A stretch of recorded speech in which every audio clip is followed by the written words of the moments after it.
Imagine spending 5 years chasing someone, buying them gifts, embarrassing yourself in public, getting rejected over and over again, only for them to wake up one day and suddenly decide, you know what, I guess I do like you. That's basically the love story of Nikki Parker and Professor Oglevee. And somehow, we're supposed to believe that's romantic?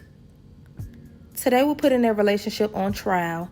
We're breaking down why Professor Oglevee didn't deserve Nikki Parker, whether they were actually compatible, and if this relationship would have survived after the camera stopped rolling. Because honestly, I have some questions.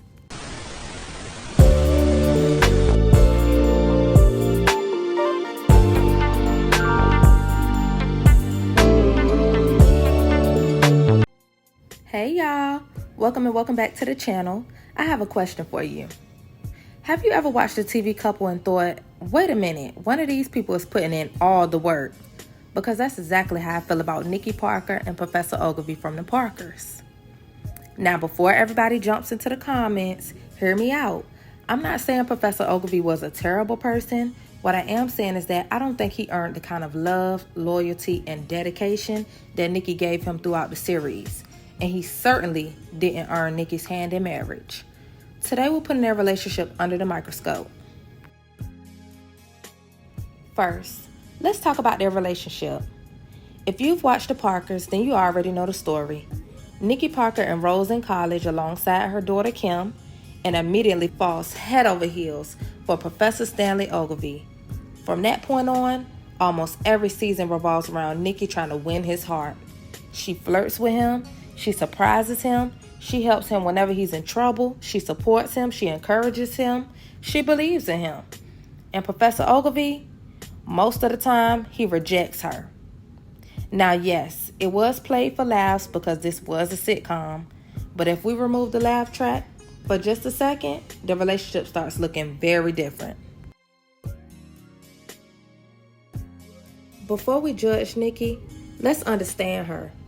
Nikki wasn't just obsessed for no reason. She genuinely admired Professor Oglevee.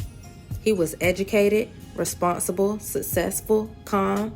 She probably saw him as stability. Remember, Nikki became a mother as a teenager. She spent years raising Kim by herself. She worked hard to better herself by going back to college. Meeting a respectable professor probably represented the life she'd always dreamed about. She wasn't chasing money. She wasn't chasing status. She honestly believed she was chasing love. That's what makes her story surprisingly sad underneath all the jokes.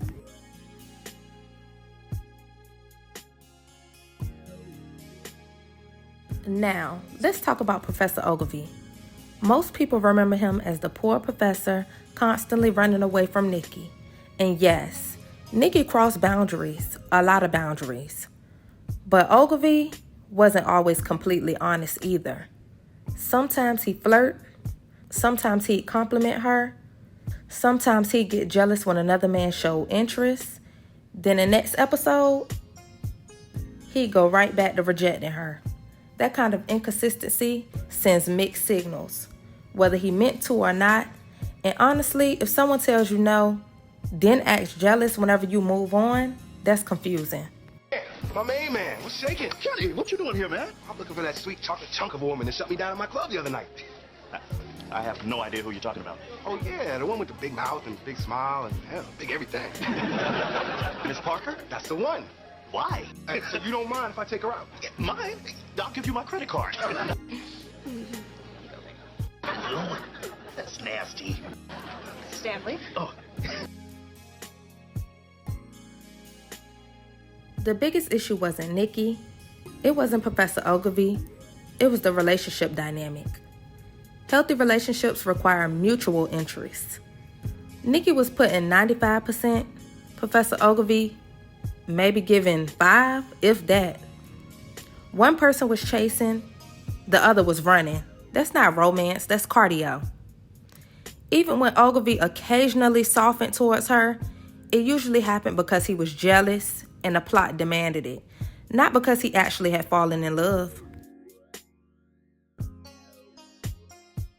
All right, now it's time for us to grade this relationship. The first category we have is attraction. I will rate attraction 8 out of 10. Whether Professor Oglevee liked it or not, Nikki definitely found him attractive. Eventually, he admitted he found her attractive too. So there's chemistry, eventually. The second category is communication. I'm rating at a 2 out of 10. Nikki expressed everything, sometimes too much. Professor Oglevee barely expressed anything. Instead of honest conversations, he mostly ran away or gave Nikki mixed messages. The third category is trust. I rate this a 4 out of 10. Nikki constantly questioned how he felt, and Professor Oglevee constantly questioned Nikki's motives. Neither seemed emotionally secure. The next category is very important, respect. I rate respect a 3 out of 10. This is where things really fall apart. Nikki ignored his boundaries, and Professor Oglevee embarrassed her repeatedly. Neither respected the other in healthy ways. The fifth category is shared values. I rate that a 7 out of 10. Ironically, this is where they actually match pretty well. Both loved education, both cared about family, both enjoyed helping people, both had huge personalities. Underneath all the chaos, there was actually something there. The sixth and final category is emotional maturity. I'm rating this a 2 out of 10. Nikki let emotions control her decisions, and Professor Oglevee avoided emotional vulnerability altogether. That's a terrible combination. The final compatibility score is 26 out of 60, which is 43%. Not horrible, but definitely not relationship goals.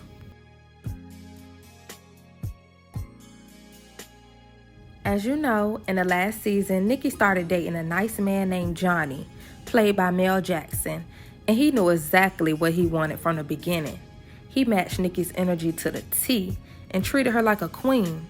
Within a few episodes, he was ready to marry Nikki. In the season finale, Nikki is about to marry Johnny until the professor interrupts their wedding. Nikki marries the professor and leaves her potential soulmate standing at the altar. Professor Oglevee never loved Nikki. He just didn't want her to be with anyone else. Now let's imagine the show ended and they stayed together. Would this relationship survive? Honestly, I don't think so. Here's why. The entire relationship was built on pursuit. Nikki's identity became chasing Professor Oglevee.